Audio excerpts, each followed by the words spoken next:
Hi, it's Choury. We're talking about the basic tenets of having a good relationship. I've talked in the first few videos about control and approval. We're now on the approval piece, and I mentioned in the second or third video there that control was a huge part of having a good, healthy relationship. When we're talking about approval, the approval piece has a lot to do with the control aspect.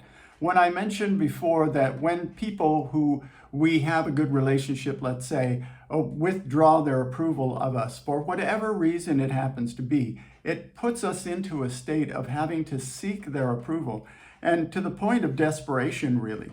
Now, I mentioned that this happens a lot in, let's say, less than desirable relationships, cult leaders, that sort of thing, people who are manipulators, people who have a dynamic in their relationship of being, let's say, abusive.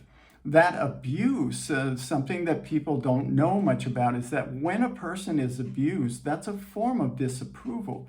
And what's interesting, as you probably all know, is that many times in these kinds of relationships, the abused person continues to go back to the person who's abusing them. This is a very interesting dynamic, but there's a reason behind it. Again, it has to do with approval and how when we withdraw the approval of the other person, it creates a dynamic of them seeking the approval.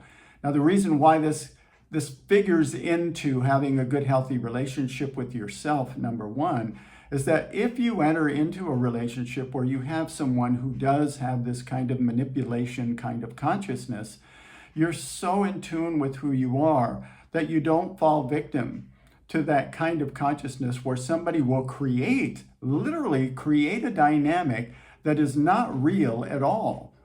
And they'll withdraw their approval of you in that kind of a relationship, and it creates a dynamic of losing control. The person who's chasing after the approval of the other person is now no longer in control, and the person who is withdrawing their approval now knows that they can pretty much do whatever they want in this relationship, including be abusive, and the person will always come back to them. So again, it goes back to the basic tenets of having a good relationship. Number one starts with you. First and foremost, you need to be in a place of feeling good about yourself.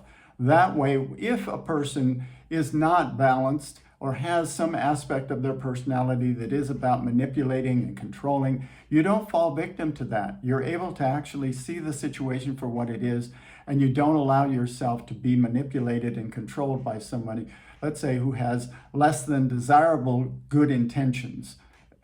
Now, the next part that we're going to explore is feeling safe. That part's the easiest part. I will see you next time.